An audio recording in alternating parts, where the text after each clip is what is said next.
बात हम खुल के बोली आज, जिलवा में हो खेला मसाज।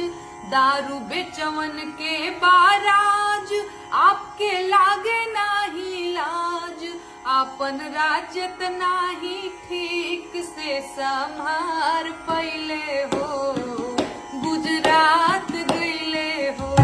आपन राज्यत नाही ठीक से संभार पहिले हो, गुजरात गईले हो।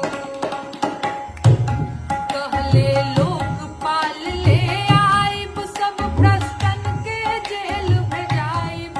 कहले लोकपाल ले आइब, सब भ्रष्टन के जेल भेजाइब। अब भ्रष्टन के संगे मिल के कारोबार कैले हो, गुजरात गईले हो।